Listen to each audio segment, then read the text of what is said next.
Ignition sequence start. 3, 2, 1. Range is hot. Lock and load. It's time for the Gun Rack with your hosts, Joey and Drew.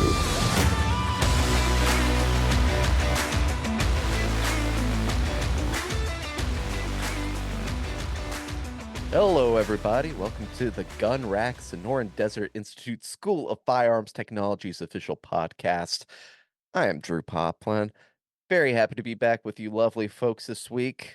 Last weekend, we didn't mention it on the podcast, but hope everyone had a good Memorial Day weekend. We've talked before on the podcast about Memorial Day and just, stress the importance of recognizing those who have sacrificed their lives for the freedoms that we are privileged enough to get to enjoy today. So I hope everyone was able to take a moment last weekend and do just that. Now, today on the podcast, following up on our recent interview with Jared McNeely about SDI's firearms selection process. Now, the next question one might have would be, well, how does SDI get those firearms and materials to their students? Well, I've brought in some help today, a lot more qualified to talk about it than I am. I've brought on FFL Coordinator Tadeo Garza to fill us in on just that. But before we get to that, maybe you're listening to this podcast and you're like wondering, SDI, firearms, what are you talking about? I just thought the name of the podcast sounded cool. What is SDI? Well, SDI stands for Sonoran Desert Institute, and we are an online school to help students learn the skills and techniques that they'll need to be successful in both the firearms and unmanned technology industries. SDI is accredited school. We are accredited by the Distance Education Accrediting Commission, the DEAC, and since we are a firearms podcast, what kind of programs do we offer in firearms technology? Well, first we have the Associate of Science in Firearms Technology, the Certificate in Firearms Technology Gunsmithing, and finally, our newest program, the Certificate in Firearms Technology Handgun Specialist. Now, if you want more info about our school, what we're about, any of those program details, you can go to our website. We have all of it there. It's www.sdi.edu. Now, as I mentioned at the top of the show, we are chatting with SDI's FFL coordinator and I have to add, recent employee of the quarter, Tadeo Garza. Tadeo, how are you doing, my man? I'm doing well, Drew. Thank you so much for having me on. It's getting a little toasty here in Arizona. The triple digits are come around. So thanks for bringing me into a nice air-conditioned room. Listen, any chance I get to help you guys out with that. I spent most of my life growing up in the South, and I thought it was bad. I cannot imagine what it's like out there in the deserts, especially now that I'm north myself. So, yeah, and it's our privilege, it's our pleasure to have you on the show. Thank you for taking the time out of your day to hop on. Now, over a year ago, I believe, maybe even a year and a half ago, I sat down with Jeff and Joseph, who are also a part of SDI's shipping and fulfillment department. So I'm glad that now I actually had the opportunity to chat with you. Let's just hop right into it, okay? Sure thing. Cool. So, with us coming off of Memorial Day, I understand that you actually served in the military. Do you mind talking a little bit about your background? Like what led you to ultimately deciding to serve in the military? Yeah, so I was in the Army National Guard in Arizona here for about 6 years. I actually was one of those high speeds who enlisted in high school. So like 2015, and I got out in 2021. And I was a 89 Bravo ammunition specialist. And I was, traditional guardsman. I dabbled a little bit in what's known as active guard reserve. It's kind of like full-time status for the guard, just doing, various ammo missions, working with various ammunition programs. I was at Fort Bliss, at McGregor Range part of it, not the nice, main base in Texas, but the New Mexico side. A little bit there, kind of active with their ammunition program. And then I came back late 2019, I think it was, and I was actually looking to go to SDI, funny enough, but at the time there was a lot of transitional periods, and my personal life, the guard life, all that good stuff. So I kind of put it on the back burner. Come 2020, COVID kicked off, and I was activated to our state's response mission for COVID-19. And that gave me another opportunity to not only give back to the country, of course, but to Arizona, help her in her time of need. And that's exactly what I wanted to do when I first enlisted. We all saw the National Guard commercials; they're lifting out of helicopters and stuff. Like, oh, I want to. Yeah. Didn't do anything exact like that exactly, but I did was work in various food banks, stocking stores overnight, anything that the state needed, COVID testing sites, all that good stuff. I did that for a majority of 2020, but close to 2021, it was when my end of contract was coming up, or ETS date was coming up.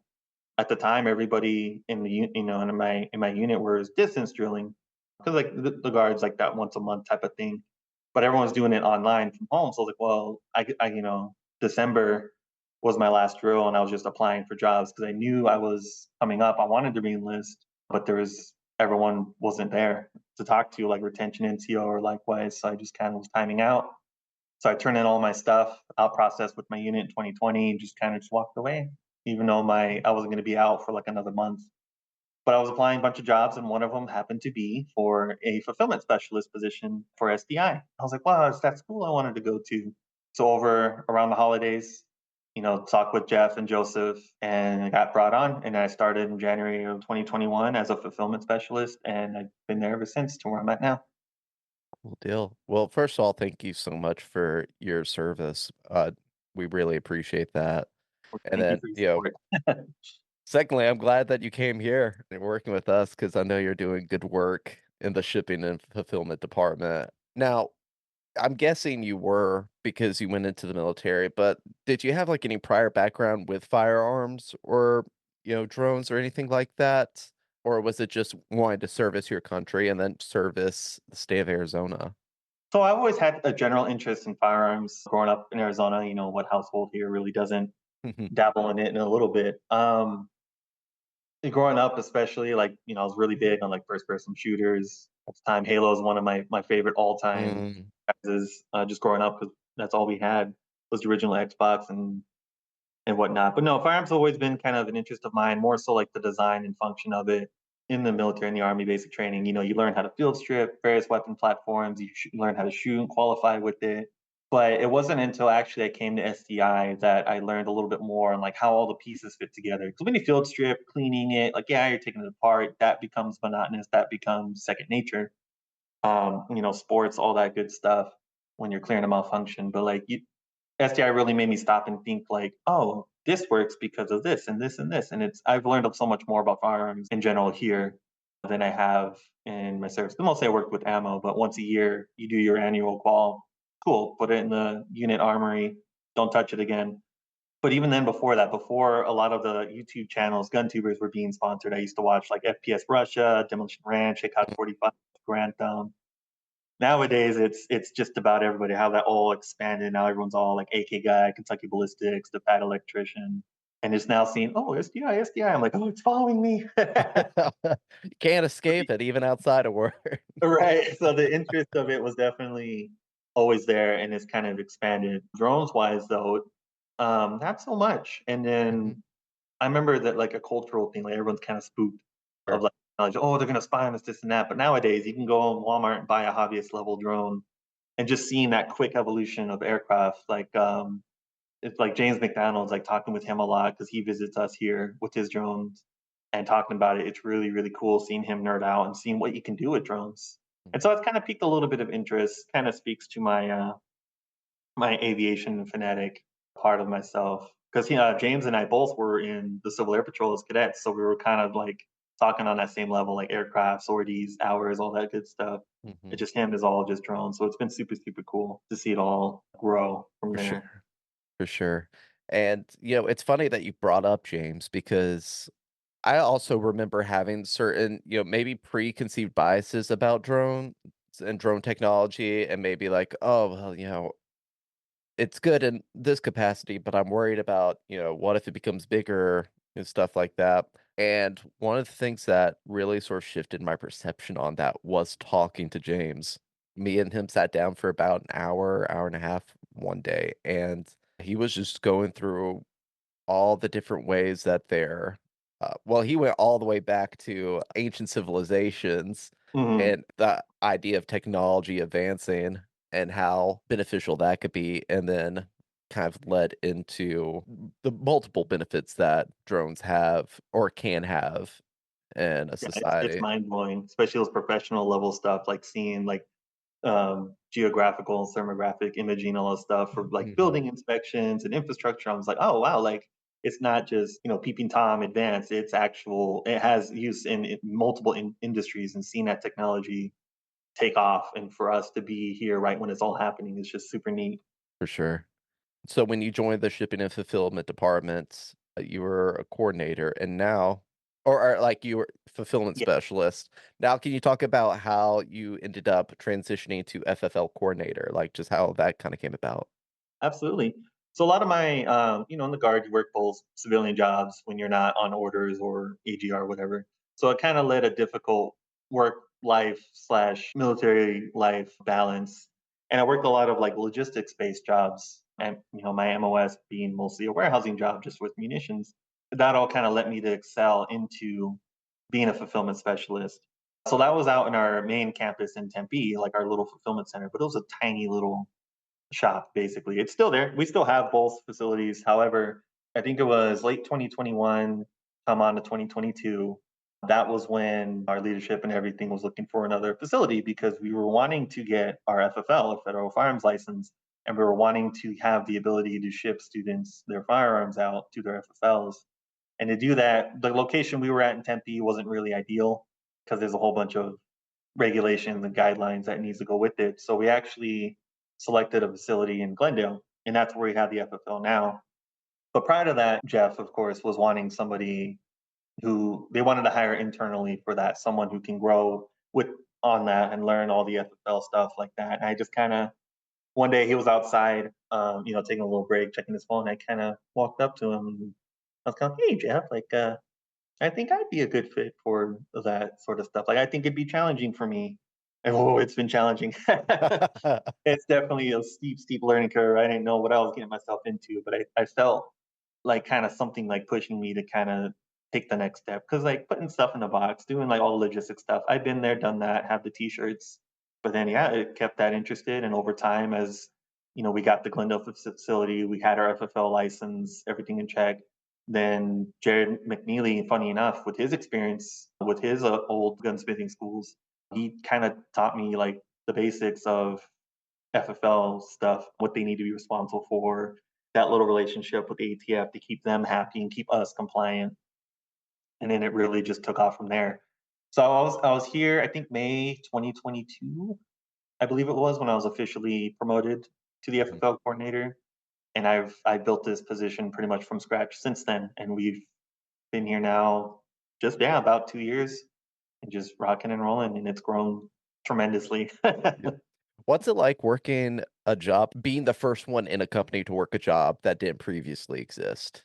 It was quite humbling, honestly, because I know there was like the bare bones of what Jared taught me, like, yes, adhere to all these compliance policies and such, but really having that kind of creative freedom to make it work for us, make it work for our specific model of business because we're not like a gun store. We're kind of like an FFL dealer supporting SDI, the school. And so having to do that, I wrote kind of like an SOP, kind of my processes and stuff. And so far, so good. Nothing's been broken. Like we haven't been visited by ATF yet. So it's just so wild to think that like I was kind of helped set the foundation and the rest of the pieces followed. It's extremely humbling and it's been challenging and but ultimately very, very satisfying to be where I'm at. That's awesome. Well, I want to go ahead and transition a little bit into talking a little bit about more what you guys do to help our students. Can you kind of provide just what a very, very basic description of what it looks like on your end when a student first enrolls at Of course. SDI? Yeah. So like when a student first enrolls, this is more like the shipping side of fulfillment. I'm like the FFL side, but it's all like, two peas in a pod. So when a student first enrolls and you start going in their first courses, of course, we will ship them out like their little welcome packet that has like the gun mat, the t-shirts, some welcome goodies, all that good stuff. And then once their first few courses, we'll ship them like the hands-on part of the kit. It's like their for the first course, FTT 100 is their gun cleaning kit. But we typically ship those out 13 days prior, or begin to ship those out 13 days prior to the course start date. And as the student progresses through the course, we will just be right there with them, sending that next kit all the way down to when they get to me. Hmm. 40 days as it stands right now prior to your upcoming elective, your firearm elective, students will be prompted, an email sent out saying, hey, your elective course is coming up. By then, you should have already done your FTT 299, your designation, like what kind of build you want to do. But at this point now, it's like, hey, like you know what you want to do. Now it's time to find an FFL, and there'll be like instructions to go to your student portal. It all helps you walk you through it to submit your FFL designation request form. You fill in the prompts like your name, your FFL's name, contact info, and once you submit that, I get an email that kind of comes in automatically. Not quite sure how it works on the back end, but that gives me the ability to reach out to students' FFLs and then start that process for them to get their firearm shipped out. Sweet. And so the student is the one that selects the FFL that they Yeah, want that yeah, firearm sent to. that's correct. Gotcha. I actually just talked to a recent graduate last week, and he was talking about while he was in school, he was also in the process of getting his FFL.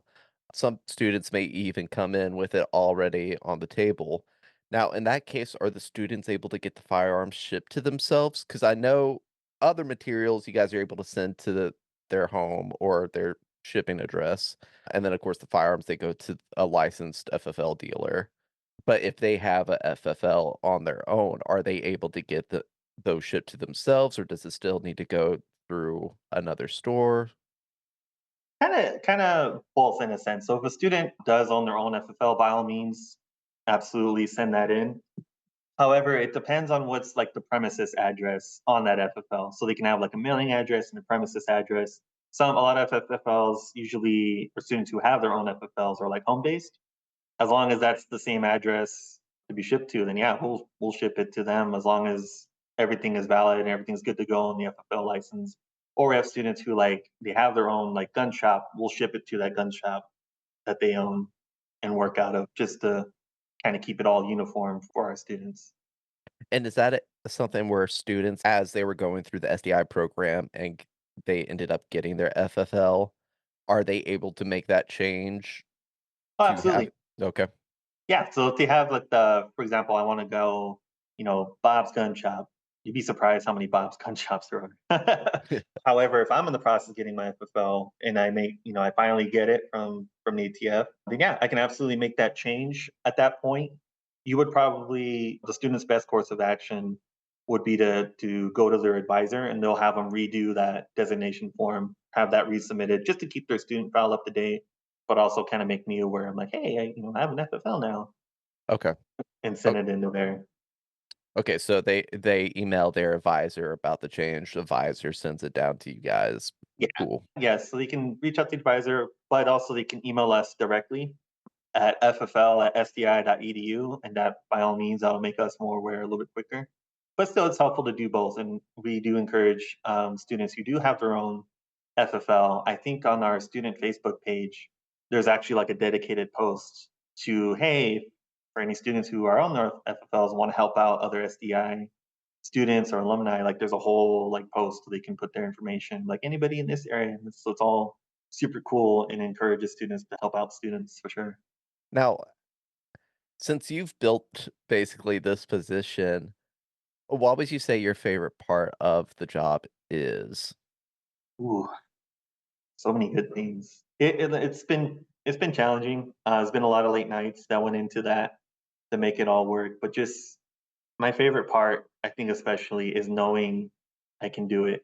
When I first started, I remember like for the FTE courses, there were like 80 or 90 for the start, once or twice a month maybe. But now we're like 140, 180, sub 200 students and just getting to that point now where like, hey, we're shipping out hundreds of firearms a month back to back to back for each course start. It's like mind blowing just seeing that progression to where we're at. Kind of got a nice well oiled machine to that part. I think my favorite part is coming in, making that happen, and having the satisfaction of like, oh, like I did that. Mhm. And the best part is there's no issues, and don't accidentally ship a gun directly to a student and ATF knocking on the door. That's the best part is Yeah. not having that happen. It's pretty nice feeling, that you're doing your job and the entire institute's not gonna crumble. Yes, they have placed a lot of faith in me, mostly because it's just us here. Like Mm, our fulfillment department's kind of split, so half in Tempe, half in Glendale. And there's been many a day I'm here by myself or I'm here late by myself and I'm just doing my thing, yeah. just making the magic happen. And that's a lot of faith and confidence went into that. And therefore that makes me want to continue to do the best that I can do.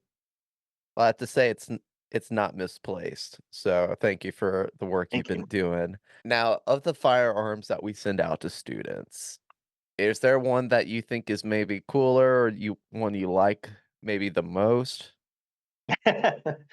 Oh man. I don't know. They're all kind of interesting. Like the more I've learned about firearms, the more I'm kind of like, oh, like each manufacturer kind of has their own shtick, I guess you could say.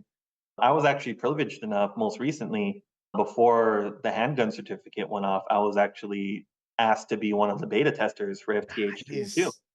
And so I had that privilege of taking the course just like a student would. I got to take apart the revolver and having that experience, like I've a complete plebe the handguns, much less so with revolvers. So it was a complete eye-opening experience for that. So that was a really neat platform. I actually do kind of carry that with me just because it's, a little 30 special. Each one's kind of cool. We have, AR-15, AR-10, AR-9 lowers. We have some cool shotguns. And then, matter of fact, most recently, a nifty little gun that we've been sending out for our striker fire course is the PSA Dagger. Mm, I've actually been wanting one for since they debuted pretty much, and just having the ability to actually receive it, hold the frame in my hand, I'm like, wow, this actually feels pretty good. Like props to Gaston Glock for making a platform that just simply worked from the beginning. And here we are 40 years later. It just works. And for credit to sure. the I've never much been a Glock guy. They work. I won't knock the reliability and such, but they just like they just don't feel right in my hands. But the Mhm. dagger absolutely did. And matter of fact, I not sponsored by the way. I just happened to pick up myself up a dagger for myself. Hey, okay. Was it this year or last year that they came out with the micro dagger? I think it was last year and a half or so. Trying to remember. And I think that's a similar footprint to like the Glock 48, the smaller, slim lined, I Maybe it's the believe. 43. Might be 43, Uh-huh. 43 or 48, yeah. But yeah, I mean, there's this I don't know, just guns are just cool. Like I love their design and function and history behind them all. So it's kind of hard to just like you can't just have one. It's like a Lay's chip. You can't have just one. For sure. Yeah. Now, what is one thing that you wish people knew about the work you do? And that can be specifically as FFL coordinator, or that can be part of the shipping team. Hmm. Oh man, that's an excellent question.